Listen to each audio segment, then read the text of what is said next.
بسم الله الرحمن الرحيم. الحمد لله رب العالمين، والصلاة والسلام على أشرف الأنبياء والمرسلين وعلى آله وأصحابه أجمعين ومن تبعهم بإحسان إلى يوم الدين. أما بعد.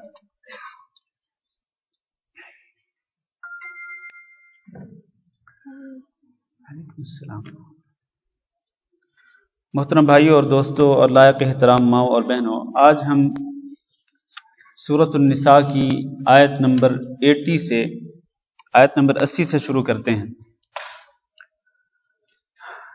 اللہ رب العزت ارشاد فرماتے ہیں: اعوذ باللہ من الشیطان الرجیم، من یطع الرسول فقد اطاع اللہ ومن تولی فما ارسلناک علیہم حفیظا۔ من یطع الرسول، جو شخص رسول کی اطاعت کرے تو اس نے گویا کہ اللہ کی اطاعت کی۔ ومن تولی، اور جو شخص پیٹھ پھیر لے، فما ارسلناک علیہم حفیظا، تو پیٹھ پھیرنے والے لوگوں پر ہم نے آپ کو نگہبان بنا کر نہیں بھیجا ہے۔ اس آیت کریمہ میں اللہ رب العزت نے یہ ذکر فرمایا ہے کہ جو شخص اللہ رب العزت کی اطاعت اور فرما برداری کرے، جو شخص رسول صلی اللہ علیہ وسلم کی اطاعت اور فرما برداری کرے، تو اس نے گویا کہ اللہ رب العزت کی اطاعت اور فرما برداری کی۔ اس کی وجہ کیا ہے؟ اس کی وجہ یہ ہے کہ اللہ رب العزت کے احکامات پر عمل کرنے کی جو عملی صورتیں بیان کی، سب سے پہلے وہ رسول اکرم صلی اللہ علیہ وسلم ہے۔ اللہ رب العزت کے احکامات پر سب سے پہلے رسول اکرم صلی اللہ علیہ وسلم نے عمل کیا، اور آپ صلی اللہ علیہ وسلم نے عملی طور پر آگاہ کیا اپنی امت کو کہ اللہ کے احکامات پر عمل اس طرح کرنا ہے۔ مثلا اللہ رب العزت کی طرف سے نماز قائم کرنے کا حکم ملا۔ ہمارے نبی صلی اللہ علیہ وسلم نے عملی طور پر نماز پڑھ کے دکھلایا کہ نماز کس طرح پڑھنی ہے، کس وقت پڑھنی ہے، اور کون سی نماز کتنی رکعات پر مشتمل ہے، نماز کے اندر احکامات کیا ہیں، رکوع، سجود، تشہد وغیرہ کے احکامات کیا ہیں۔ یہ پوری ڈیٹیل اور پوری تفصیل نبی صلی اللہ علیہ وسلم کی عملی زندگی سے ملتی ہے۔ اسی طرح باقی اللہ تعالیٰ کے احکامات ہیں، جو بھی قرآن مجید میں اللہ تعالیٰ کے احکامات صادر ہوئے، احکامات وارد ہوئے، ان احکامات پر ہمارے نبی صلی اللہ علیہ وسلم نے عمل کیا اور عملی طور پر امت کو آگاہ کیا کہ ان احکامات پہ یوں عمل کرنا ہے۔ اس لیے اللہ نے فرمایا کہ جو رسول صلی اللہ علیہ وسلم کی اطاعت کرے گا تو اس نے گویا کہ اللہ رب العزت کی اطاعت کی۔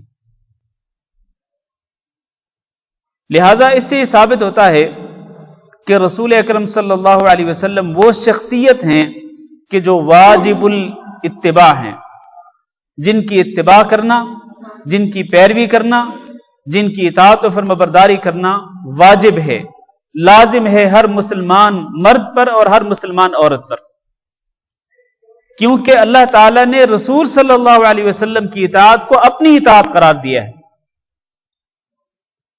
تو اس لیے رسول اکرم صلی اللہ علیہ وسلم کی اطاعت لازم ہے۔ اللہ تعالیٰ نے قرآن مجید میں ہی ارشاد فرمایا کہ وَمَا آتَاكُمُ الرَّسُولُ فَخُذُوهُ وَمَا نَهَاكُمْ عَنْهُ فَانْتَهُوا، جس بات کا رسول صلی اللہ علیہ وسلم تمہیں حکم دیں اس پہ عمل کرو، اور جس بات سے رسول صلی اللہ علیہ وسلم تمہیں منع کر دیں اس سے اجتناب کرو، اس سے پرہیز کرو۔ اور اس طرح کی بے شمار آیات قرآن مجید کے اندر موجود ہیں جن میں اللہ تعالیٰ نے رسول اکرم صلی اللہ علیہ وسلم کی اطاعت کا بھی ذکر فرمایا اپنی اطاعت کے ساتھ ساتھ۔ یا ایھا الذین آمنوا اطیعوا اللہ واطیعوا الرسول ولا تبطلوا اعمالکم۔ تو اس لیے ہر مومن کو اللہ رب العزت کی اطاعت کے لیے اور رسول اکرم صلی اللہ علیہ وسلم کی اطاعت و فرمانبرداری کے لیے ہر وقت کمر بستہ رہنا چاہیے۔ اور آپ کو یاد ہوگا کہ اس آیت سے پہلے جو ہم نے آخری آیت پچھلے درس میں پڑھی تھی، بلکہ آخری کئی آیات وہ منافقین کے بارے میں تھی، منافقین کے بارے میں۔ تو اس آیت کریمہ کے ذریعے اللہ تعالیٰ در حقیقت منافقوں کو خاص طور پر تنبیہ فرما رہے ہیں کہ اے منافقو، ہم نے جس شخصیت کو تمہارے اندر رسول بنا کے بھیجا ہے تم اس کی اطاعت کرو، اس کی فرمانبرداری کرو. اگر اس کی اطاعت و فرمانبرداری کرو گے تو گویا کہ اللہ تعالیٰ کی اطاعت و فرمانبرداری کر رہے ہیں. اور یہ حکم صرف ان منافقوں کے لیے ہی نہیں تھا بلکہ قیامت تک آنے والے ہر مسلمان کے لیے.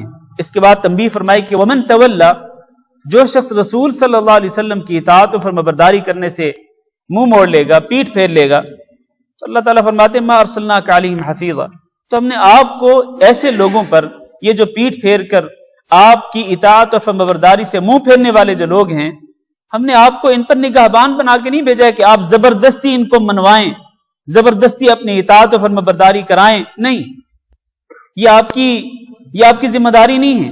اگر یہ اتباع کریں گے تو یقیناً ان کا فائدہ ہوگا، اور اگر آپ کی اطاعت اور فرمانبرداری نہیں کریں گے تو یہ اپنا ہی نقصان کریں گے. تو اس لیے اللہ تعالیٰ نے خبردار کر دیا کہ جو شخص بھی رسول اکرم صلی اللہ علیہ وسلم کی اطاعت سے منہ موڑے گا، پیٹھ پھیرے گا، تو یقیناً وہ خود ہی گھاٹا اور نقصان اٹھانے والا ہوگا. اس کے بعد فرمایا وَيَقُولُونَ طَاعَةً، منافقوں کا ایک طرز عمل اللہ تعالیٰ بیان کرتے ہیں. وَيَقُولُونَ طَاعَةً، یہ منافق اپنی زبان سے کہتے ہیں کہ اطاعت اور فرمانبرداری، یعنی ہم اے رسول صلی اللہ علیہ وسلم آپ کی اطاعت و فرمانبرداری کرنے کے لیے تیار ہیں، حاضر ہیں، آپ جو حکم صادر فرمائیں ہم ماننے کے لیے تیار ہیں. لیکن آپ کے سامنے ان جذبات اطاعت کا اظہار کرنے کے بعد جب یہ الگ تھلگ ہوتے ہیں تو کیا کہتے ہیں؟ فَإِذَا بَرَزُوا مِنْ عِنْدِكَ، جب یہ آپ کے پاس سے اٹھ کر چلے جاتے ہیں، بَيَّتَ طَائِفَةٌ مِّنْهُمْ غَيْرَ الَّذِي تَقُولُ، تو پھر ان میں سے ایک گروہ رات کے وقت سازشوں کے جال بنتا ہے، غیر الذی تقول، اور اس کا طرز عمل کیا ہوتا ہے؟ وہ نہیں ہوتا جو یہ آپ کے سامنے اظہار کر رہے ہوتے ہیں کہ ہم آپ کی بات ماننے کے لیے تیار، آپ کا حکم ماننے کے لیے تیار، آپ کی اطاعت و فرمانبرداری کرنے کے لیے تیار. نہیں، یہ جو ظاہری طور پر آپ کے سامنے بات کر رہے ہوتے ہیں، اس کے علاوہ رات کے وقت جب یہ اکٹھے ہوتے ہیں تو یہ سازشوں کے جال بنتے ہیں. اور یہ منافقوں کا طرز عمل تھا. نبی کریم صلی اللہ علیہ وسلم کے سامنے آتے تو اسی طرح اطاعت اور فرمانبرداری کا اظہار کرتے، زبانی طور پر، زبانی کلامی.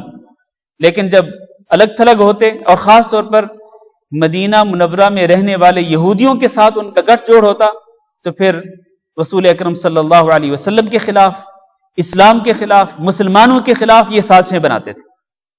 اللہ تعالیٰ نے اسی کی طرف اشارہ فرمایا، اور اللہ نے فرمایا واللہ یکتب ما یبیتون، یہ جو رات کے وقت جو سازشیں تیار کرتے ہیں، اسلام کے خلاف جو پروگرام بناتے ہیں، اللہ تعالیٰ لکھ رہا ہے. اللہ تعالیٰ بے خبر نہیں ہے، اللہ تعالیٰ سب کچھ لکھ رہا ہے.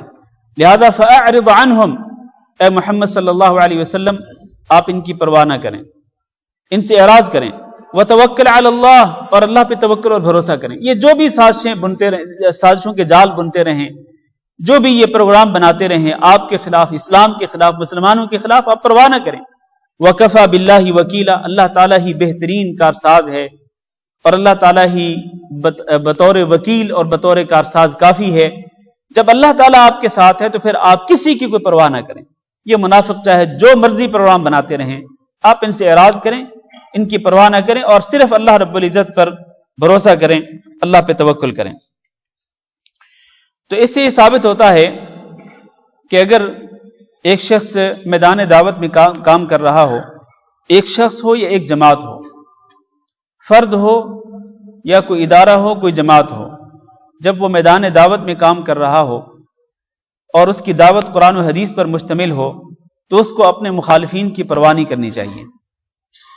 اللہ تعالیٰ نے رسول اکرم صلی اللہ علیہ وسلم کو اسی بات کی تعلیم دی ہے کہ آپ اپنے ان مخالفین کی سازشوں کی پرواہ نہ کریں. آپ اپنے کام میں لگے رہیں. آپ کے ذمے جو مشن سونپا گیا ہے، آپ اسی مشن پر کام کرتے رہیں. آپ اللہ رب العزت کی توحید کا پیغام اور اللہ رب العزت کے دین کے احکامات آپ لوگوں تک پہنچاتے رہیں اور لوگوں کو ان کی طرف دعوت دیتے رہیں. آپ اپنے ان مخالفین کی پرواہ نہ کریں جو کہ آپ کے سامنے تو آپ کے بن جاتے ہیں، لیکن جب الگ تھلگ ہوتے ہیں تو پھر آپ ہی کے خلاف یہ سازشوں کے جال بننا شروع کر دیتے ہیں. اس کے بعد اللہ نے فرمایا افلا یتدبرون القرآن، کیا یہ قرآن میں تدبر نہیں کرتے؟ در حقیقت ان کا جو طرز عمل تھا، کن کا؟ منافقوں کا، اس کی ایک وجہ کیا تھی؟ اس کی ایک وجہ یہ تھی کہ وہ قرآن مجید میں تدبر نہیں کرتے تھے، قرآن مجید میں غور و فکر نہیں کرتے تھے۔ اللہ تعالیٰ نے ایسے ہی منافقوں کو تنبیہ کرتے ہوئے فرمایا کہ افلا یتدبرون القرآن، کیا یہ قرآن میں تدبر نہیں کرتے ہیں؟ وَلَوْ كَانَ مِنْ عِنْدِ غَيْرِ اللَّهِ، اگر یہ قرآن اللہ کے علاوہ کسی اور کی طرف سے ہوتا، لَوَجَدُوا فِيهِ اخْتِلَافًا كَثِيرًا، تو یقیناً یہ اس قرآن مجید کے اندر بہت سارا اختلاف پاتے۔ در حقیقت یہ منافق قرآن مجید میں شکوک و شبہات کے اظہار کرتے تھے۔ منافق کہتے تھے کہ یہ قرآن مجید جو ہے یہ اللہ تعالیٰ کا کلام نہیں ہے، یہ کسی انسان کا کلام ہے۔ اور اس حقیقت کو اللہ تعالیٰ نے قرآن مجید کے اندر کئی اور مقامات پہ بھی ذکر فرمایا ہے کہ یہ منافق جیسا کہ کفار اس قرآن مجید کو اللہ تعالیٰ کا کلام نہیں تسلیم کرتے تھے، اسی طرح منافقین مدینہ بھی قرآن مجید کے اندر شکوک و شبہات کے اظہار کرتے تھے اور کہتے تھے شاید یہ کلام جو ہے یہ کسی کا من گھڑت ہے۔ کبھی وہ منسوب کرتے تھے جبریل کی طرف کہ یہ جبریل اپنی طرف سے گھڑ کے لے آتے ہیں، کبھی وہ منسوب کرتے تھے خود محمد صلی اللہ علیہ وسلم کی طرف کہ یہ اپنی طرف سے گھر میں بیٹھے ہوئی آیات گھڑ لیتے ہیں اور پھر آ کے ان آیات کو اللہ کی طرف منسوب کر دیتے ہیں کہ اللہ تعالیٰ نے یوں فرمایا، کبھی کسی اور کی طرف منسوب کر دیتے، تو شکوک و شبہات کے اظہار کرتے تھے۔ اللہ نے فرمایا کہ اگر یہ قرآن مجید جو اللہ کے کلام پر مشتمل ہے، اگر یہ اللہ کے علاوہ کسی اور کی طرف سے ہوتا، لَوَجَدُوا فِيهِ اخْتِلَافًا كَثِيرًا، تو اس میں تو بہت سارا اختلاف ہوتا، لیکن اس میں اختلاف نہیں ہے۔ قرآن مجید اختلاف سے پاک ہے۔ آپ دیکھیں نا، ایک شخص جو ہے، ایک انسان، جیسے کہ منافقین کہتے تھے کہ یہ کسی انسان کا کلام ہے، تو ایک انسان جو ہے وہ اپنی زندگی میں مختلف مراحل سے گزرتا ہے، بچپن سے ہوتے ہوئے جوانی کی زندگی گزارتا ہے، پھر جوانی کے مرحلے سے آگے بڑھاپے کی طرف بڑھتا ہے، اور اس پوری زندگی کے اندر اس پر مختلف حالات طاری ہوتے ہیں۔ بچپن میں اس کی عقل پختہ نہیں ہوتی ہے، جوان ہوتا ہے تو اس کی عقل پختہ ہو جاتی ہے، بڑھاپے کی عمر تک پہنچتا ہے تو بہت سمجھدار ہو جاتا ہے اور مختلف تجربات سے گزرتا ہے، اور ہر دور میں اس کی باتیں ایک جیسی نہیں ہوتی ہیں۔ بچپن میں اس کی باتیں کسی اور انداز کی ہوتی ہیں، جوانی میں آتا ہے تو اس کی گفتگو کا انداز تبدیل ہو جاتا ہے، اور جب بڑھاپے کی عمر کو پہنچتا ہے تو پھر وہ اور قسم کی گفتگو کرتا ہے۔ اور پھر ایک انسان جو ہے وہ ہر وقت ایک حالت میں نہیں رہتا ہے، کبھی خوشی کی حالت میں، کبھی غمی کی حالت میں۔ دنیا میں تو پریشانیاں آتی ہیں، دنیا میں انسان ٹینشن کا شکار ہو جاتا ہے، کبھی فارغ ہے تو کبھی مصروف ہے، مختلف حالات انسان پر طاری ہوتے رہتے ہیں۔ تو اس کی اگر ایک انسان کی گفتگو کو کسی مجموعے کے اندر، کسی کتاب کے اندر جمع کر لیا جائے تو شروع سے لے کر آخر تک اس کی پوری گفتگو کے اندر کئی قسم کے تعارض نظر آئیں گے اور اختلاف نظر آئے گا۔ یعنی اس نے بچپن میں کوئی بات کی ہوگی تو جوانی میں اس کے الٹ کی ہوگی، اور بڑھاپے میں اس کے الٹ کی ہوگی۔ خوشی کی حالت میں اگر اس نے کوئی بات کی ہے تو غصے کی حالت میں اس کی بات اس سے مختلف ہوگی۔ تو اگر ایک انسان کے پورے کلام کو جمع کر لیا جائے تو اس کے اندر بہت سارا اختلاف نظر آئے گا۔ اللہ تعالیٰ اسی کی طرف اشارہ فرما رہے ہیں، لَوْ كَانَ مِنْ عِنْدِ غَيْرِ اللَّهِ، اگر یہ کلام بھی اللہ کے علاوہ کسی اور کی طرف سے ہوتا، یہ کسی انسان کا کلام ہوتا، تو اس میں بہت سارا اختلاف نظر آتا، اس میں تعارض نظر آتا کہ شروع میں کوئی حکم ہے تو اگلے پارے میں کوئی اور حکم آ گیا، شروع میں ایک چیز کو حلال قرار دے دیا گیا تو اس کے بعد اس کو حرام قرار دے دیا گیا۔ تو اس طرح نہیں ہے، قرآن مجید شروع سے لے کر آخر تک ہر قسم کے تعارض اور تناقض اور اختلاف سے بالکل پاک ہے۔ پھر ایک اور بات یہ ہے، قرآن مجید کی ایک خصوصیت یہ ہے کہ اس میں فصاحت و بلاغت کا جو معیار ہے وہ شروع سے لے کر آخر تک بدستور قائم ہے۔ ایسا نہیں ہے کہ پہلے پارے میں جو پہلے اللہ تعالیٰ نے کلام نازل فرمایا تو وہ بہت ہی زیادہ فصیح و بلیغ کلام ہے، اور اس کے بعد آخر میں جو کلام اللہ تعالیٰ نے نازل فرمایا تو اس کے اندر فصاحت و بلاغت نہیں ہے، ایسا ہرگز نہیں ہے۔ الحمدللہ رب العالمین سے لے کر سورۃ الناس کے آخر تک پورا اللہ تعالیٰ کا جتنا یہ کلام ہے یہ مکمل طور پر فصاحت و بلاغت سے بھرا ہوا ہے، اور ایک جیسا معیار ہے اللہ تعالیٰ کے اس کلام کے اندر، جبکہ ایک انسان کے کلام میں فصاحت و بلاغت کا ایک جیسا معیار نہیں ہوتا ہے۔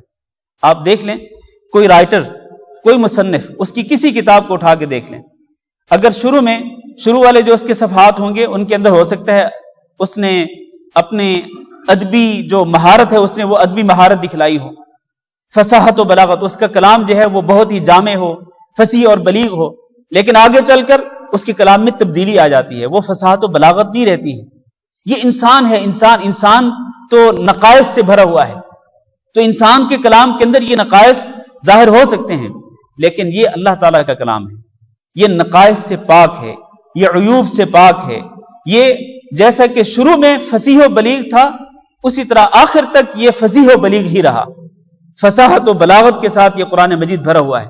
تو اس لیے اللہ تعالیٰ نے فرمایا افلا یتدبرون القرآن، اور کیا یہ لوگ قرآن میں تدبر نہیں کرتے ہیں، اس میں غور و فکر نہیں کرتے ہیں، اور یہ کہتے ہیں کہ یہ قرآن کسی انسان کا کلام ہے، تو یہ انسان کا کلام نہیں، اللہ تعالیٰ کا ہی کلام ہے، تو اس میں غور و فکر کرنا چاہیے۔ میرے بھائیوں، جہاں اس آیت کریمہ کے اندر منافقین کو تنبیہ کی گئی، وہاں یہ تنبیہ میرے اور آپ کے لیے بھی ہے کہ ہم بھی قرآن مجید کے اندر تدبر کریں، ہم بھی قرآن مجید کے اندر غور و فکر کریں، یہ جاننے کی کوشش کریں کہ اللہ رب العزت نے اس کلام مجید کے اندر کیا ارشادات فرمائے ہیں، کن باتوں کا حکم دیا اور کن باتوں سے اللہ تعالیٰ نے منع فرمایا، ہمیں یہ جاننے کی تو کوشش کرنی چاہیے۔ اللہ تعالیٰ نے قرآن مجید کے اندر ایک اور مقام پہ ارشاد فرمایا کتاب انزلناہ الیک، یہ جو کتاب جس کو ہم نے آپ کی طرف نازل کیا ہے، مبارکن، یہ بابرکت کتاب ہے، لیدبروا آیاتہ، تاکہ یہ لوگ جو اس کتاب کو مانتے ہیں، اس کتاب پر ایمان لاتے ہیں، اس کو اللہ تعالیٰ کا سچا کلام تسلیم کرتے ہیں، وہ اس کے اندر تدبر کریں، اس کے اندر غور و فکر کریں۔ وَلِيَتَذَكَّرَ أُولُو الْأَلْبَابِ، اور اصحاب دانش، عقل مند جو لوگ ہیں، وہ اس قرآن مجید کے ذریعے نصیحت حاصل کریں۔ گویا کہ اللہ تعالیٰ نے یہ کتاب نازل فرمائی ہے تدبر کے لیے، غور و فکر کے لیے اور نصیحت پکڑنے کے لیے۔ لیکن کتنے دکھ کی بات ہے اور کس قدر افسوس کی بات ہے کہ آج ہم نے اس کتاب کو، جس کو اللہ تعالیٰ نے تدبر کے لیے، غور و فکر کے لیے اور اپنا دستور حیات بنانے کے لیے، اس سے نصیحت حاصل کرنے کے لیے جس کو اللہ تعالیٰ نے نازل فرمایا، آج ہم نے اس کو بالائے طاق رکھ دیا ہے۔ آج ہم نے اس کو خوبصورت غلافوں کے اندر لپیٹ کر الماریوں کی زینت بنا دیا ہے۔ ہم اس کو اٹھا کر اس کو پڑھنے کی زحمت نہیں کرتے، یا اگر پڑھنے کی زحمت کرتے ہیں تو اس کو سمجھنے کی زحمت گوارا نہیں کرتے ہیں، اس کی تفسیر کا مطالعہ نہیں کرتے ہیں، اس کا ترجمہ نہیں پڑھتے ہیں۔ یہ کس قدر دکھ اور افسوس کی بات ہے۔ اللہ تعالیٰ نے جہاں اس آیت کریمہ کے ذریعے منافقوں کو تنبیہ کی، وہاں مجھے اور آپ کو بھی اسی بات کی تنبیہ کی جا رہی ہے کہ ہم قرآن مجید کو پڑھیں، قرآن مجید کے اندر تدبر، غور و فکر کریں، اور اس کو صرف مردوں پر پڑھنے کے لیے جو کتاب ہوتی ہے وہ صرف مردوں پر پڑھنے والی کتاب نہ بنائیں کہ جب کوئی شخص فوت ہو یا فوت ہونے لگے تو اس پر سورۃ یاسین کی تلاوت کر لیں، یا پھر اس کے مرنے کے بعد قرآن مجید کے ختم کر کے اس کی روح کو اصال ثواب کریں، حالانکہ یہ عمل بھی ثابت نہیں ہے نبی صلی اللہ علیہ وسلم سے اصال ثواب والا۔ تو یہ قرآن مجید مردوں پر پڑھنے کے لیے نازل نہیں کی گئی، یہ قرآن مجید زندوں کو پڑھنے کے لیے اتاری کی گئی کہ زندہ لوگ جو ہیں اس کو پڑھیں، اور اس کے اندر صرف پڑھیں ہی نہیں بلکہ اس کے اندر غور و فکر کریں اور تدبر کریں اور اس کے حکامات کو سمجھنے کی کوشش کریں۔ اس کتاب کی ایک خصوصیت یہ بھی ہے کہ اللہ تعالیٰ نے اس کتاب کے اندر پہلی امتوں کے واقعات ذکر کیے ہیں، بڑے ہی تفصیلی ڈیٹیل واقعات اللہ تعالیٰ نے ذکر کیے ہیں پہلی امتوں کے، اور کئی امتوں کے بار بار تذکرے ہیں قرآن مجید کے اندر۔ آپ پورے واقعات پڑھ کے دیکھ لیں، کسی جگہ پہ کوئی تناقض، کوئی تعارض نظر نہیں آئے گا۔ یعنی ایسا نہیں ہوگا کہ پہلے پارے میں کسی قوم کا قصہ کسی طرح سے ہے تو آگے چل کر 15ویں پارے میں اسی قوم کا قصہ کسی اور طریقے سے ہے جو پہلے قصے سے ٹکراتا ہو، دونوں قصوں کے درمیان تعارض ہو، تناقض ہو، اختلاف ہو، ایسا نہیں ہوگا۔ جہاں بھی اللہ تعالیٰ نے واقعات ذکر کی پہلی امتوں کے، ان واقعات کے اندر ایک جیسی تفصیل ہے۔ یہ ہو سکتا ہے کہ ایک جگہ پہ تھوڑی تفصیل ہو، دوسری جگہ پہ زیادہ تفصیل ہو، لیکن اختلاف نظر نہیں آئے گا۔ یہ چیز اس بات کو ثابت کرتی ہے کہ یہ کلام کس کا کلام ہے؟ اللہ تعالیٰ کا کلام ہے، یہ کلام کسی انسان کا کلام نہیں ہے۔ آگے چلیے، وَإِذَا جَاءَهُمْ أَمْرٌ مِّنَ الْأَمْنِ، یہاں بھی خطاب منافقوں کو ہو رہا ہے کہ اذا جاءہم امر من الامن او الخوف، کہ جب ان منافقوں کے پاس کوئی امر آتا ہے، کوئی معاملہ پہنچتا ہے جس کا تعلق امن کے ساتھ ہو او الخوف یا خوف کے ساتھ ہو، اذاعوا به، تو یہ اس کو اسی وقت مشہور کر دیتے ہیں، اسی وقت اس کو اڑا دیتے ہیں۔ حقیقت یہ ہے کہ جنگ احد کے بعد جنگ خندق تک درمیان کا جو عرصہ تھا، یہ عرصہ بڑا تکلیف دہ تھا۔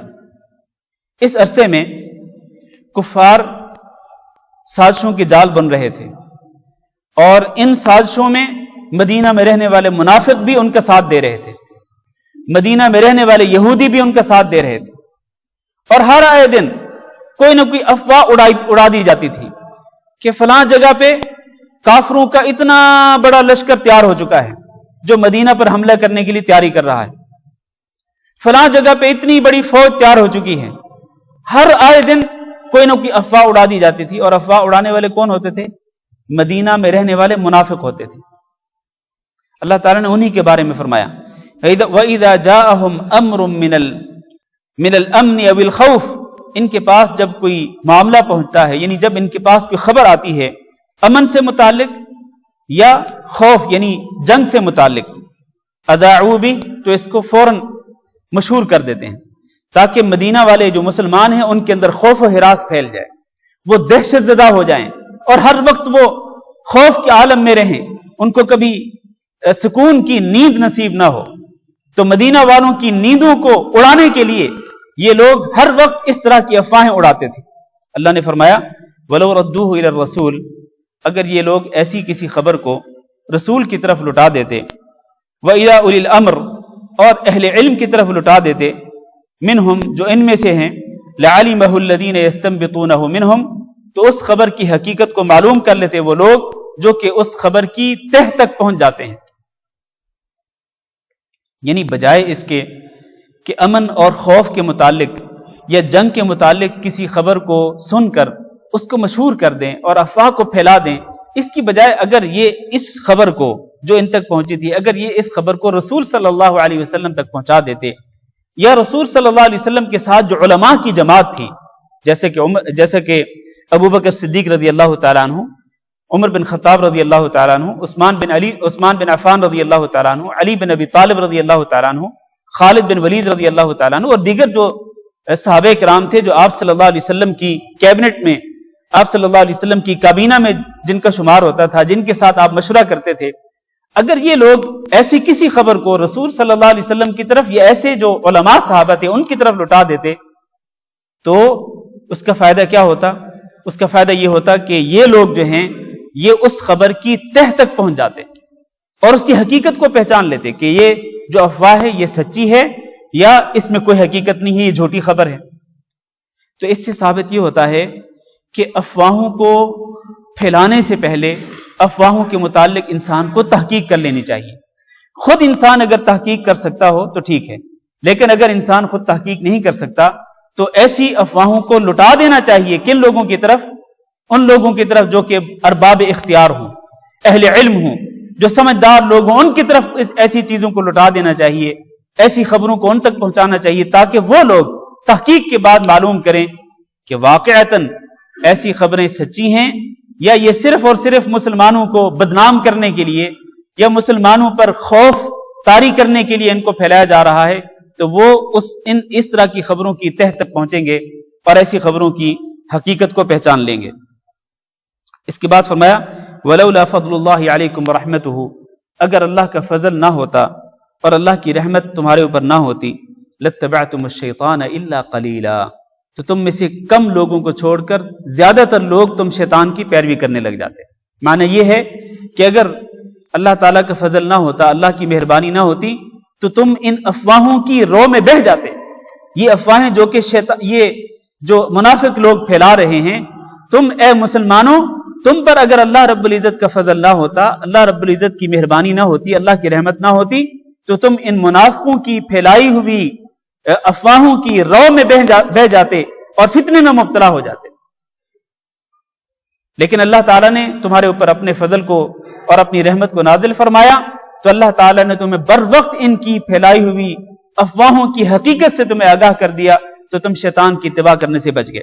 اس آیت کریمہ سے یہ بات بھی ثابت ہوتی ہے کہ جو شخص اڑتی ہوئی خبروں کی تصدیق کرتا ہے نا، اڑتی ہوئی خبروں کی تصدیق کرتا ہے، یعنی جو بھی خبر اس تک پہنچتی ہے اس کو صحیح مان لیتا ہے، تو وہ شخص در حقیقت شیطان کا پیروکار ہوتا ہے۔ ابھی ایک چیز میرے ذہن میں آ گئی ہے، کچھ دن پہلے کی بات ہے کہ ایک خبر جو ہے وہ بعض سوشل نیٹ ورکس جو ہیں ان پر پھیلائی گئی، فیس بک پر اور بعض دیگر جو نیٹ ورکس ہیں ان پر ایک خبر دی گئی کہ مدینہ منورہ میں صبح کے وقت بارش ہو رہی تھی اور فجر کی اذان کے وقت مسجد نبوی میں جب اذان ہوئی تو مؤذن نے حی علی الصلاح کے بعد حی علی الفلاح کی جگہ پہ صلو فی رحالکم کہا، جس کا معنی یہ ہے کہ تم اپنے گھروں میں ہی نماز پڑھ لو اور مسجد کے اندر نہ آؤ۔ اور اس کے ساتھ یہ بھی لکھا گیا کہ یہ ایسی سنت ہے جو بڑے عرصے کے بعد زندہ کی گئی اور بہت سارے لوگوں کو اس سنت کا پتہ نہیں۔ ہم نے جب اس خبر کی تصدیق کی، اس کی تحقیق کی، تو پتہ یہ چلا کہ اس خبر کے ساتھ جو ویڈیو کلپ جو اٹیچ کیا گیا تھا، اس ویڈیو کلپ کے اندر جو اذان تھی وہ اذان مسجد نبی کی نہیں تھی، اور حتیٰ کہ وہ جو تصویر تھی وہ بھی مسجد نبی کی نہیں تھی، وہ اللہ عالم کس جگہ کی تھی۔ اس میں کوئی پتہ نہیں چل رہا کہ وہ مدینہ منورہ کے کسی محلے کی مسجد کی اذان تھی یا وہ کسی سعودی عرب کے کسی اور شہر یا دنیا کے کسی اور شہر کی، اللہ عالم کس شہر کی وہ اذان تھی، اس میں کچھ بھی واضح نہیں ہو رہا ہے۔ اور وہ مدینہ منورہ کی مسجد نبی کی تو اذان تھی ہی نہیں، ایک بات۔ دوسری بات یہ کہ مؤذن نے اس اذان کے اندر غلطی کی ہے۔ مؤذن نے کہا حی علی الصلاح، حی علی الصلاح، اور پھر حی علی الفلاح کی بجائے اس نے صلو فی رحالکم کہا، حالانکہ یہ سنت نہیں ہے۔ سنت یہ ہے کہ جب مؤذن اشہد ان محمد الرسول اللہ کہہ لے تو اس کے بعد حی علی الصلاح بھی نہ کہے، حی علی الفلاح بھی نہ کہے، اور وہ کہے صلو فی رحالکم کہ تم اپنے گھروں کے اندر نماز پڑھ لو۔ اور یہ اس وقت کی سنت ہے جب شدید بارش ہو رہی ہو اور مسلمان اپنے گھروں سے نکل کر مسجد تک نہ پہنچ سکتے ہوں، تو مؤذن پر یہ فرض ہے کہ وہ لوگوں کو مسجد کی طرف دعوت دینے کی بجائے حی علی الصلاح، حی علی الفلاح کہنے کی بجائے اس پر یہ لازم ہے کہ وہ یہ کہے کہ لوگوں تم اپنے گھروں کے اندر ہی نماز پڑھ لو۔ اور یہ حدیثیں صحیح بخاری صحیح مسلم میں موجود ہیں۔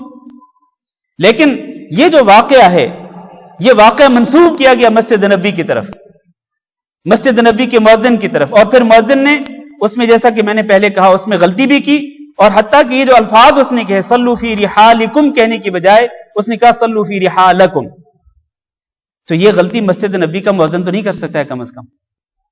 تو خلاصہ یہ ہے کہ اس طرح کی جو جھوٹی خبریں پھیلا دی جاتی ہیں، ایسی خبروں کی تحقیق کر لینی چاہیے، اور تحقیق کرنے سے پہلے ایسی خبروں کو نہیں پھیلانا چاہیے، ایسی چیزوں کو نہیں شیئر کرنا چاہیے۔ لیکن لوگ یہ تو چلو یہ تو پھر بھی ایک دینی معاملہ تھا، نماز کے متعلق ایک مسئلہ تھا، چلو جس نے شیئر کیا کر دیا۔ لیکن آپ اس سے آگے بڑھیں، کتنی خبریں ایسی ہوتی ہیں جو جھوٹی ہوتی ہیں اور لوگ ان کو شیئر کرتے ہیں، اور وہ ایک سے ایک آدمی سے اس کے دوستوں تک پہنچتی ہے، پھر ان میں سے ہر ایک شیئر کرتا ہے تو اس کے دوستوں تک اس طرح پوری دنیا کے اندر وہ خبر پھیل جاتی ہے، جبکہ حقیقت میں اس خبر کی کوئی حیثیت ہی نہیں ہوتی، حقیقت ہی نہیں ہوتی۔ تو اس لیے ایسی، اور چونکہ میں نے پہلے کہا ہے کہ اس آیت کریمہ سے یہ معلوم ہوتا ہے کہ جو شخص اڑتی ہوئی خبروں کی تصدیق کرتا ہے، اس آیت کے مطابق وہ شیطان کا پیروکار ہوتا ہے۔ لہذا اڑتی ہوئی خبروں کی تصدیق نہیں کرنی چاہیے، ان کو صحیح نہیں تسلیم کرنا چاہیے، بلکہ ان کے متعلق تحقیق کرنی چاہیے۔ اور رسول اکرم صلی اللہ علیہ وسلم کے ایک ارشاد گرامی اپنے ذہنوں میں رکھیں۔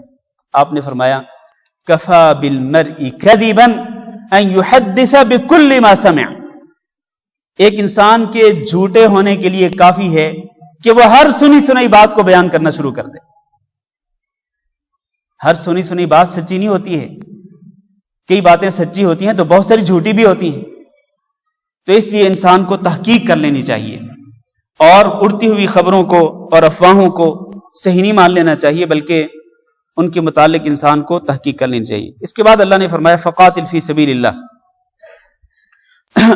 فقاتل فی سبیل اللہ، آپ اے محمد صلی اللہ علیہ وسلم اللہ کے راستے میں قتال کرتے رہیں، آپ جہاد کرتے رہیں.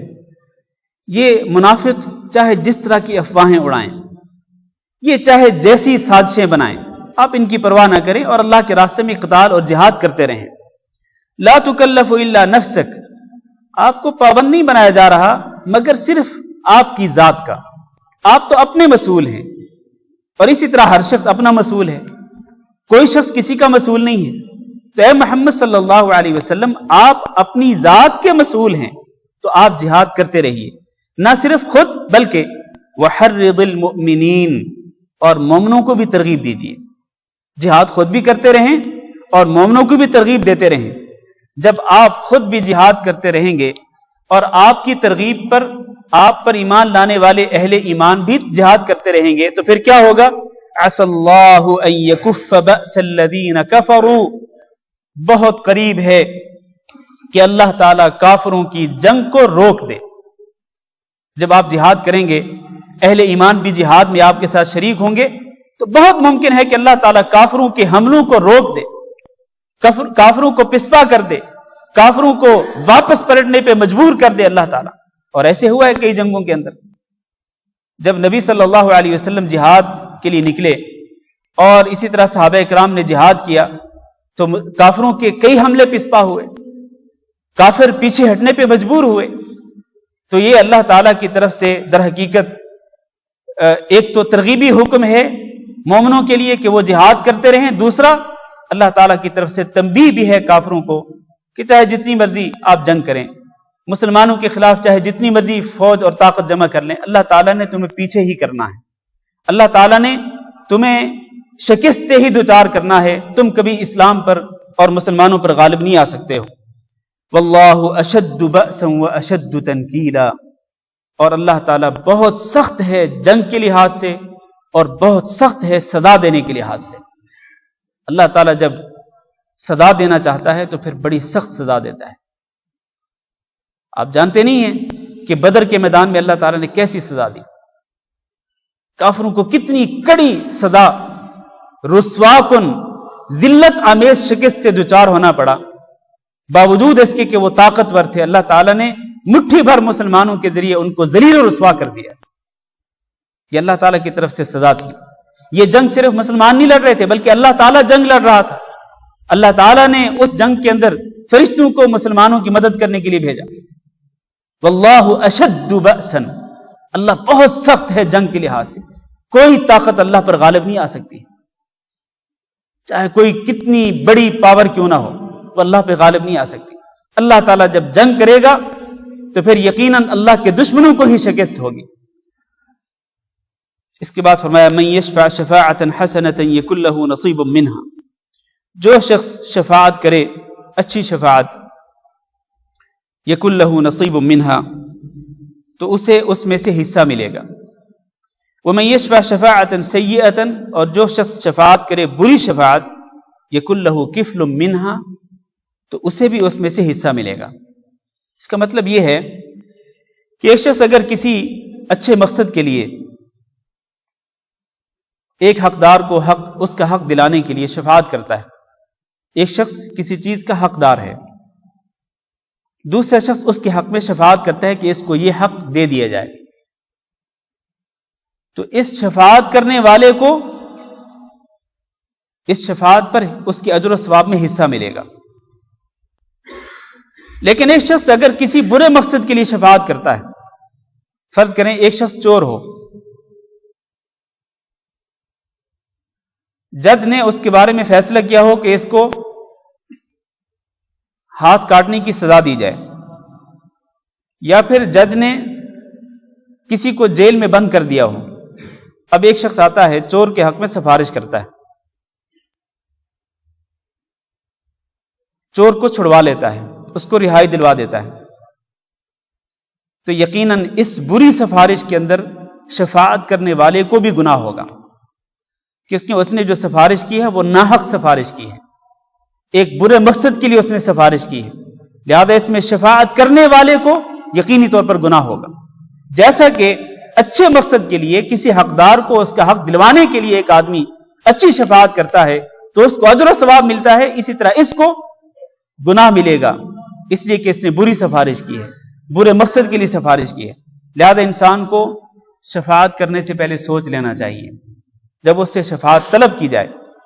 اور آج کل تو آپ کو معلوم ہے کہ سفارشوں پر بہت زیادہ کام ہوتے ہیں، تو جس کے پاس سفارش کرنے کا اختیار ہو، یعنی جو شخص سفارش کر سکتا ہو، جس کی بات مانی جا سکتی ہو، جس کا اثر و رسوخ ہو، تو اس کو شفاعت کرنے سے پہلے سوچ لینا چاہیے، اچھی طرح چھان بین کر لینی چاہیے، تحقیق کر لینی چاہیے کہ جس معاملے میں وہ سفارش کرنے چلا ہے یہ معاملہ جائز ہے، سچا معاملہ ہے، اور واقعتاً یہ شخص جو ہے یہ اس چیز کا حقدار ہے اور اس کو میری سفارش کے بغیر یہ حق ملنے والا نہیں، تو کوئی حرج نہیں۔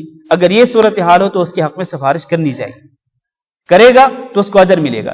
اللہ کے نبی صلی اللہ علیہ وسلم نے ارشاد فرمایا اشفعوا تؤجروا، تم سفارش کرو تمہیں اجر دیا جائے گا، یعنی اگر تم جائز سفارش کرو گے، برحق سفارش کرو گے تو یقیناً تمہیں اجر و ثواب دیا جائے گا۔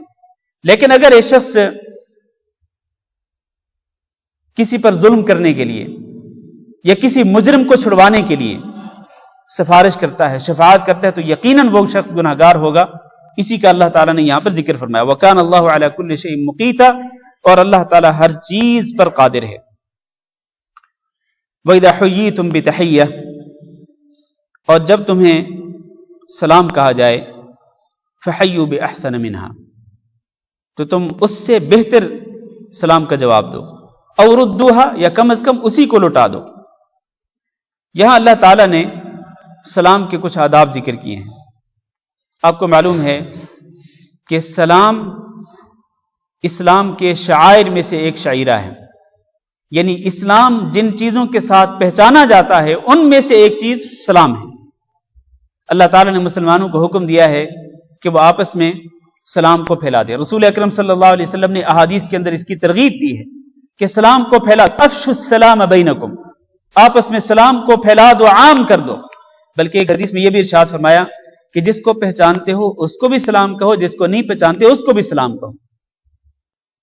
اور بلکہ نبی کریم صلی اللہ علیہ وسلم نے سلام کی فضیلت بیان فرمائی۔ آپ صلی اللہ علیہ وسلم ایک مجلس میں تشریف فرما تھے، ایک شخص آیا، اس نے کہا السلام علیکم، آپ نے فرمایا اس کے لیے 10 نیکیاں ہیں۔ دوسرا آیا، اس نے کہا السلام علیکم ورحمۃ اللہ، آپ نے فرمایا اس کے لیے 20 نیکیاں ہیں۔ تیسرا آیا، اس نے کہا السلام علیکم ورحمۃ اللہ وبرکاتہ، آپ نے فرمایا اس کے لیے 30 نیکیاں ہیں۔ تو گویا کہ ایک مرتبہ سلام کرنے سے انسان کو 30 نیکیاں مل سکتی ہیں اگر انسان پورا سلام کرے تو السلام علیکم ورحمۃ اللہ وبرکاتہ، تو 30 نیکیاں انسان مفت میں کما سکتا ہے۔ اور دن کے اندر، دن اور رات کے اندر ایک انسان کی کتنی مرتبہ ملاقات ہوتی ہے، کتنے لوگوں کے ساتھ، اپنے گھر والوں کے سوا بھی، اپنے گھر والوں کے علاوہ بھی، اپنے دوست احباب کے علاوہ کتنے لوگوں سے ملاقات ہوتی ہے، آمنا سامنا ہوتا ہے۔ جب بھی کسی مسلمان کا کسی مسلمان سے آمنا سامنا ہو، چاہے وہ اس کا دوست ہو یا اس کا دوست نہ ہو، اس کو پہچاننے والا ہو، اس کو پہچاننے والا نہ ہو، دونوں صورتوں میں وہ اس کو سلام کہہ کر کے 30 نیکیاں کما سکتا ہے۔ اور جب وہ دن اور رات کے سلاموں کو جمع کرے گا تو پتہ نہیں کتنی سینکڑوں ہزاروں نیکیاں اس کے لیے جمع ہو چکی ہوں گی۔ تو سلام کہنا جو ہے اس کی ترغیب دی گئی ہے قرآن مجید کے اندر بھی اور رسول اکرم صلی اللہ علیہ وسلم کی احادیث کے اندر بھی۔ جہاں تک سلام کے جواب کا تعلق ہے تو اس کے متعلق یہاں ارشاد فرمایا گیا کہ جب تمہیں سلام کہا جائے تو تم سلام کے جواب میں اس سے بہتر جواب دو۔ اگر کوئی شخص کہتا ہے السلام علیکم، آپ کیا کہیں؟ وعلیکم السلام ورحمۃ اللہ۔ اگر کوئی شخص السلام علیکم ورحمۃ اللہ کہے تو آپ کیا کہیں؟ وعلیکم السلام ورحمۃ اللہ وبرکاتہ۔ اگر کوئی شخص السلام علیکم ورحمۃ اللہ وبرکاتہ کہے، آپ بھی یہی کہیں وعلیکم السلام ورحمۃ اللہ وبرکاتہ، کیونکہ اس کے بعد وہ مغفرتہ کا اضافہ کسی صحیح حدیث کے اندر ثابت نہیں ہے۔ جو حدیث اس حوالے سے ذکر کی جاتی ہے وہ حدیث ضعیف درجے کی ہے، وہ حدیث صحیح نہیں ہے۔ تو سلام کا جواب جو ہے وہ بہتر دینا چاہیے، یا کم از کم اتنا ہی لٹا دینا چاہیے جتنا سلام کرنے والے نے سلام کہا ہو۔ لیکن کتنے دکھ اور افسوس کی بات ہے کہ ایک شخص کہتا ہے السلام علیکم، اس کے جواب میں کہا جاتا ہے ہلا وسہلا مرحبا، یا اس کے جواب میں کہا جاتا ہے سلام والرحمہ۔ بھائی یہ کیا ہے سلام والرحمہ؟ ان الفاظ کے ساتھ سلام کا جواب دیں جو الفاظ اللہ تعالیٰ نے یا اللہ کے رسول صلی اللہ علیہ وسلم نے سکھلائے ہیں۔ یہ کوئی جواب نہیں ہے یہ۔ اور آج کل اللہ معاف کرے، آج کل تو سلام چھوٹ گیا ہے۔ ویسے ہی ایک شخص اگر کسی کو مخاطب کرتا ہے تو ہائی، ہیلو، اس طرح کر کے مخاطب کیا جاتا ہے، یا مرحبا کہہ کے پکارا جاتا ہے۔ اسلام جن چیزوں کے ساتھ، جس طرح میں نے پہلے کہا، جن چیزوں کے ساتھ پہچانا جاتا ہے، آج وہ چیزیں آہستہ آہستہ مٹی جا رہی ہیں۔ مسلمان خود ان چیزوں سے دستبردار ہوتے چلے جا رہے ہیں۔ تو میرے بھائیوں، ہمیں ان چیزوں کو زندہ کرنا ہے۔ یہ اللہ کا حکم ہے اور اللہ کے رسول صلی اللہ علیہ وسلم کا حکم ہے، ہمیں اس پہ عمل کرنا چاہیے۔ ان اللہ کان علی کل شیء حسیبا، بے شک اللہ تعالی ہر چیز پر نگران ہے اور ہر چیز کا حساب لینے والا ہے۔ اللہ کو معلوم ہے کہ کون سلام کہتا ہے، کون سلام کے جواب میں کس طرح کا جواب دیتا ہے، سب کچھ اللہ تعالیٰ کو معلوم ہے، اور قیامت کے دن اللہ تعالیٰ حساب لینے والا ہے۔ آخری آیت پڑھ لیتے ہیں، اللہ لا الہ الا ہو، اللہ تعالیٰ کے سوا کوئی معبود برحق نہیں، اللہ ہی معبود برحق ہے، اور وہی اللہ تعالیٰ لیجمعنکم الی یوم القیامہ، قیامت کے دن اللہ تعالیٰ تم سب کو جمع کرے گا، لا ریب فیہ، اس میں کوئی شک نہیں ہے، تم سب کو جمع کرے گا، مسلمان ہوں، کافر ہوں، منافق ہوں، یہودی ہوں، نصرانی ہوں، ہندو ہوں، تم سب کو اللہ تعالیٰ نے جمع کرنا ہے۔ ومن اصدق من اللہ حدیثا، اللہ تعالیٰ سے زیادہ سچی بات کس کی بات ہو سکتی ہے؟ سب سے زیادہ سچی بات اللہ تعالیٰ کی بات ہے، اور وہ سچی بات کون سی ہے؟ وہ یہی جو اللہ نے یہاں ذکر کی ہے کہ اللہ تعالیٰ تم سب کو قیامت کے دن جمع کرے گا۔ میں اور آپ سب جمع ہوں گے قیامت کے دن، سارے انسان، حضرت آدم علیہ الصلوۃ والسلام سے لے کر دنیا میں آخری انسان کے آنے تک سارے کے سارے انسان ایک جگہ پہ جمع ہوں گے، پھر سب کا حساب و کتاب ہوگا۔ یہ وہ بات ہے کہ جو سب سے سچی بات ہے، اور اس میں کسی قسم کا شک و شبہ نہیں۔ تو لہٰذا ہمیں قیامت کے لیے تیاری کرنی ہے، اس دن کے لیے ہمیں تیار ہونا ہے کہ جس دن ہمارے اعمال کا حساب و کتاب ہوگا، ہمارے اعمال کا وزن ہوگا، ترازو کے اندر ہمارے اعمال رکھے جائیں گے، نیک اعمال ایک پلڑے میں اور برے اعمال دوسرے پلڑے میں، اور اس وقت کوئی انسان کسی انسان کے کام نہیں آئے گا۔ یوم یفر المرء من اخیہ، ایک انسان اپنے بھائی سے دور بھاگے گا، وَأُمِّهِ وَأَبِيهِ، اپنے ماں باپ سے دور بھاگے گا، وَصَاحِبَتِهِ وَبَنِيهِ، اپنی بیوی سے اور اپنے بیٹوں سے دور بھاگے گا، لِكُلِّ امْرِئٍ مِّنْهُمْ يَوْمَئِذٍ شَأْنٌ يُغْنِيهِ، اس دن ہر انسان کو اپنی فکر دامنگیر ہوگی، کوئی انسان کسی انسان کے کام نہیں آئے گا۔ جو کہا جاتا ہے نا کہ ہم تو فلاں پیر کے مرید ہیں تو وہ پیر صاحب ہمیں چھڑوا لیں گے، نہیں، کوئی نہیں چھڑائے گا، حتیٰ کہ رسول اکرم صلی اللہ علیہ وسلم جو امام الانبیاء ہیں، انہوں نے بھی اپنے رشتہ داروں میں سے ہر ایک کا نام لے لے کر کے کہا کہ اے فلان، قیامت کے دن میں تمہارے کسی کام نہیں آؤں گا۔ حتیٰ کہ نبی صلی اللہ علیہ وسلم نے اپنی لخت جگر حضرت فاطمہ رضی اللہ تعالیٰ عنہ کا نام لے کر ان کو کہا کہ اے فاطمہ، قیامت کے دن میں تمہارے کسی کام نہیں آؤں گا، تم خود ہی اپنے آپ کو جہنم کی آگ سے بچا سکو گی، میں تمہیں نہیں بچا سکوں گا۔ اگر رسول اکرم صلی اللہ علیہ وسلم اپنی صاحبزادی اس کے کام نہیں آ سکتے ہیں تو آج کا کوئی بھی پیر اپنے کسی مرید کے کس طرح کام آئے گا؟ ایسا ہرگز نہیں ہو سکتا ہے۔ ہر شخص کو لِكُلِّ امْرِئٍ مِّنْهُمْ يَوْمَئِذٍ شَأْنُ يُغْنِيهِ، اور پھر کیا ہوگا؟ اللہ نے فرمایا وجوہ یومئذ مستبشرہ، اللہ اکبر۔ اس دن جب یہ اعمال کا وزن ہوگا، اس دن کئی چہرے ایسے ہوں گے جو بڑے حشاش بشاش ہوں گے، جن کی نیکیوں کا وزن زیادہ ہوگا، برائیوں کا وزن کم ہوگا، ان کے چہرے حشاش بشاش ہوں گے، بڑے ہی خوش باش ہوں گے۔ لیکن اس کے ساتھ ہی اس کے بعد فرمایا وجوہ یومئذ مستبشرہ ووجوہ یومئذ علیہا غبرہ ترہقہا قطرہ اولئک ھم الکفرۃ الفجرہ، کئی چہرے ایسے ہوں گے کہ جن پر تاریکی چھائی ہوئی ہوگی، ذلت و رسوائی چھائی ہوئی ہوگی، اور یہ کافر ہوں گے، صرف کافر نہیں بلکہ الفجرہ، مسلمانوں میں سے جو فاسق فاجر لوگ ہوں گے ان کے چہروں پر بھی تاریکی چھائی ہوئی ہوگی، والعیاذ باللہ۔ تو ہمیں اس دن کے لیے تیاری کرنی ہے۔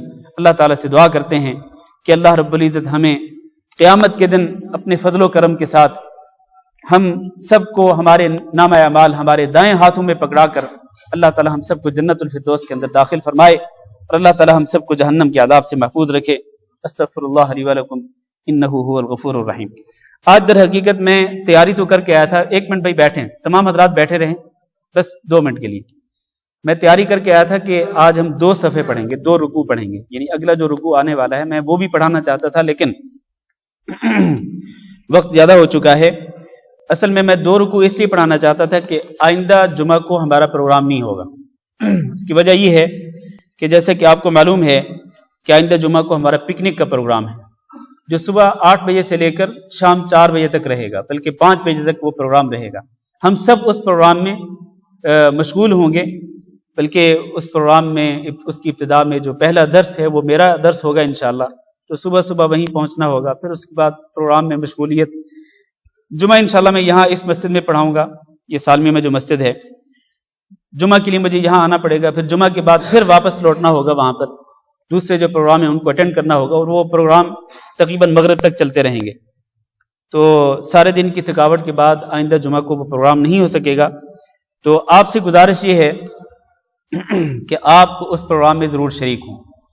وہاں صرف پکنک ہی نہیں، تفریح ہی نہیں، بلکہ دینی پروگرام بھی ہوگا، جیسے کہ میں نے پہلے کہا شروع میں میرا درس ہوگا، پھر وہاں پر خطبہ جمعہ بھی ہوگا، تو اور کوئز پروگرام بھی ہوگا، معلومات میں بھی آپ اضافہ کر سکتے ہیں تفریح کے علاوہ۔ تو آپ سے گزارش ہے کہ آپ اس پروگرام میں ضرور شریک ہوں۔ اس پروگرام کے ٹکٹس جو ہیں وہ یہاں ہمارے ساتھیوں کے پاس موجود ہیں، آپ سے گزارش ہے کہ وہ ٹکٹ ضرور لے لیں۔ ایک اعلان یہ ہے کہ کل حیا ابراہیم میں درس نہیں ہے۔ کچھ سوالات آئے ہیں، لیکن سوالات اصل میں بہت سارے سوالات ہیں، اگر ان کو لیٹ کر دیا جائے تو زیادہ بہتر ہے۔ چلیں 1-2 سوالات لے لیتے ہیں۔ اللہ کے 99 نام کو یاد کرنا کیا حدیث سے ثابت ہے؟ اگر ہے تو کیا قرآن کی شروعات میں جو لسٹ دی گئی ہے یا جو اللہ کے ناموں کا جو پوسٹر ملتا ہے، کیا اس میں سبھی نام صحیح ہیں؟ ہم نے سنا ہے کہ اس میں کچھ نام غلط ہیں، تو پلیز آپ بتائیں کہ وہ کون سے ہیں جو غلط ہیں، اور اگر ہو سکے تو جو صحیح لسٹ ہے وہ کیا آپ ہمیں بتا سکتے ہیں؟ ماشاءاللہ۔ تو یہ ایک بڑا لمبا سوال ہے۔ ظاہر ہے کہ اللہ تعالیٰ کے اسماء الحسنی کی لسٹ نہیں بتائی جا سکتی ہے اس مختصر سے وقت میں، اور یہ بھی آپ کو معلوم ہونا چاہیے کہ اللہ رب العزت کے صرف 99 نام نہیں ہیں۔ یہ جو کہا جاتا ہے نا کہ اللہ تعالیٰ کے صرف 99 نام ہیں، یہ غلط کہا جاتا ہے۔ اور اس کی اصل میں در حقیقت غلط فہمی ہوئی ہے لوگوں کو اس حدیث سے، جس میں اللہ کے رسول صلی اللہ علیہ وسلم ارشاد فرماتے ہیں کہ اللہ تعالیٰ کے 99 نام ہیں، جو شخص ان 99 ناموں کو یاد کرتا ہے تو وہ جنت میں داخل ہوگا۔ تو اس حدیث کو سامنے رکھتے ہوئے لوگوں کو غلط فہمی ہوئی کہ شاید اللہ تعالیٰ کے 99 نام ہی ہیں، تو یہ بات درست نہیں ہے۔ اللہ تعالیٰ کے نام اس کے علاوہ بھی 99 ناموں کے علاوہ بھی بے شمار نام ہیں، وہ اتنا نام ہے کہ جن کو ہم شمار نہیں کر سکتے اور ہم ان کو جانتے بھی نہیں ہیں۔ وہ ایک دعا ہے رسول اکرم صلی اللہ علیہ وسلم کی، اس میں اللہ کے رسول صلی اللہ علیہ وسلم نے اللہ تعالیٰ کے ایسے ناموں کا ذکر کیا ہے کہ جن کا علم صرف اللہ تعالیٰ کے پاس ہے، اللہ کے سوا کسی کو علم نہیں ہے ان ناموں کے بارے میں۔ تو اللہ تعالیٰ کے بے شمار نام ہیں۔ جہاں تک اس حدیث کا تعلق ہے تو اس سے مراد صرف حفظ کرنا نہیں ہے، بلکہ اللہ تعالیٰ کے ان 99 ناموں کو حفظ کر کے ان کو ذہن نشین کرنا اور ان کے معانی اور مقاصد کو اپنے دل کی گہرائی میں اتارنا۔ اب دیکھیں نا، بہت سارے لوگ اللہ تعالیٰ کے ناموں کو یاد کیے ہوئے ہوں گے، اللہ کے نام جو ہیں، یہ جو 99 نام کہا جاتا ہے، یاد حفظ ہوں گے، لیکن معانی معلوم نہیں ہوں گے۔ جب معانی معلوم نہیں تو وہ معانی جس بات پر دلالت کرتے ہیں، یعنی وہ جو مطلب ہے اس نام کا، اس مطلب سے وہ جاہل ہوتے ہیں، پھر اس کے خلاف کام کرتے ہیں، اب مثلا اللہ تعالیٰ کے ایک اسم گرامی الرزاق، الوہاب۔ رزاق کا معنی کیا ہے؟ رزق دینے والا۔ وہاب کا معنی کیا ہے؟ عطا کرنے والا۔ اس کا مطلب کیا ہے کہ رزق صرف اور صرف کون دیتا ہے؟ اللہ دیتا ہے، اور ہر چیز عطا کرنے والا کون ہے؟ وہ صرف اللہ تعالیٰ ہے۔ جب کسی شخص کو پتہ نہیں ہوتا، چاہے وہ ان ناموں کا حافظ کیوں نہ ہو، جب اس کو اس کے مطلب کا پتہ نہیں ہوتا تو وہ غیر اللہ کے پاس جا کر مانگتا ہے، غیر اللہ سے امید رکھتا ہے کہ یہاں سے بھی مجھے کچھ ملے گا۔ بھائی آپ خود اپنی زبان سے کہہ رہے ہیں کہ اللہ ہی رزاق ہے، اللہ ہی وہاب ہے، تو پھر اللہ تعالیٰ سے مانگو، پھر اللہ کے علاوہ کسی اور سے کیوں مانگتے ہو؟ تو اس لیے میں یہ کہتا ہوں کہ 99 نام صرف زبانی کلامی یاد کرنا جو ہے اس کی کوئی فضیلت نہیں ہے۔ 99 ناموں کو حفظ کرنے کے ساتھ ساتھ ان کے معانی اور ان کے مطالب کو بھی سمجھیں۔ جب آپ ان کے معانی اور مطالب کو سمجھیں گے اور ان پر عمل بھی کریں گے تو یقیناً آپ جنت میں داخل ہو جائیں گے۔ اللہ تعالی ہم سب کو توفیق دے۔ کسی نے لکھا ہے کہ ہمارے گھر میں غیر مذہبی عورت کھانا بناتی ہے، کیا ہم اس کے ہاتھوں کا بنایا ہوا کھانا کھا سکتے ہیں؟ غیر مذہبی عورت کا مطلب کیا ہے؟ غیر مسلم؟ ہاں، غیر مذہبی کا معنی اگر غیر مسلم ہے تو غیر مسلم عورت جو ہے اس کے ہاتھوں کا بنا ہوا کھانا کھا سکتے ہیں، کوئی حرج نہیں ہے۔ شرط یہ ہے کہ وہ عورت پاک صاف رہتی ہو اور اپنی پاکیزگی کا اور اپنی صفائی کا خیال رکھتی ہو۔ اگر وہ اپنی پاکیزگی کا جس طرح مسلمانوں میں ہے نا کہ مسلمان تو ہمیشہ اپنی پاکیزگی کا خیال رکھتے ہیں، صفائی کا خیال رکھتے ہیں، اگر کوئی ایسی عورت ہو کہ جو پاکیزگی کا خیال نہیں رکھتی، طہارت کا اس کو کوئی پرواہ نہیں ہے اس کو، اور وہ صفائی کا خیال نہیں رکھتی، تو پھر ایسی عورت کے ہاتھوں کا بنا ہوا کھانا جو ہے وہ نہیں کھانا چاہیے۔ جی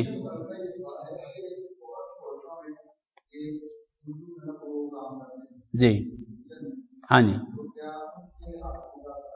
کھانا کھا سکتے ہیں، ایسے ہندوؤں کا کھانا، ہاتھوں کا بنا ہوا کھانا جو ہے کھا سکتے ہیں، بس اس کی بھی وہی شرط ہے کہ شرط یہ ہے کہ وہ صاف ستھرے رہتے ہوں، طہارت کا خیال رکھتے ہوں۔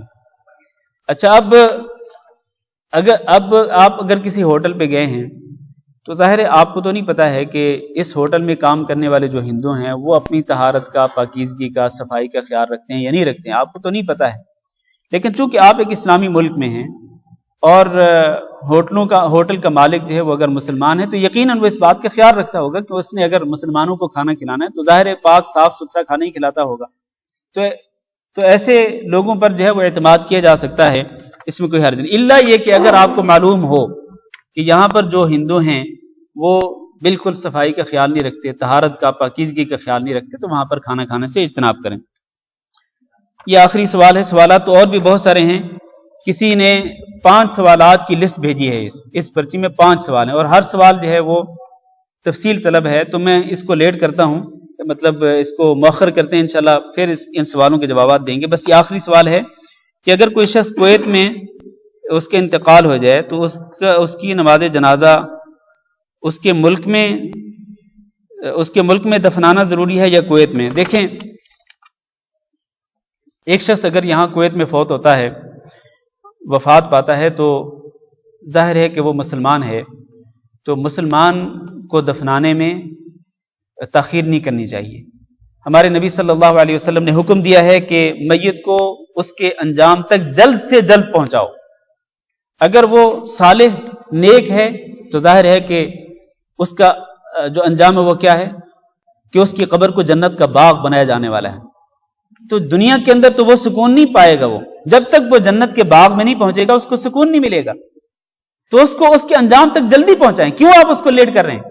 ایک شخص جنت میں جانے والا ہے، آپ جانتے ہیں کہ وہ نیک صالح انسان تھا، یہاں فوت ہوا، اب آپ جو یہاں سے ٹریول کرنے کے لیے جو اجراءات ہیں، آپ ایمبیسی سے پیپر بنوائیں اور پتہ نہیں کہاں کہاں سے آپ اٹیسٹیشن کروائیں گے، جو اس سفر کے جو اجراءات ہیں وہ کمپلیٹ کریں گے، ہو سکتا ہے کئی دن لگ جائیں، تو اتنے دنوں تک اس شخص کو جنت کے باغ میں پہنچنے سے لیٹ کرنا، یہ کہاں کی عقل مندی ہے؟ یہ تو اس طرح میت کو لیٹ نہیں کرنا چاہیے۔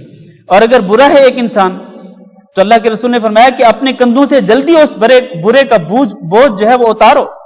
کب تک اپنے کندھوں پہ اس بوجھ کو رکھو گے؟ اس کو جلدی اس کے ٹھکانے تک پہنچاؤ۔ تو اس لیے چاہے کوئی انسان نیک ہو یا برا ہو، اس کو جلد سے جلد دفنانا چاہیے۔ اور یہ جو تاخیر ہوتی ہے یہاں سے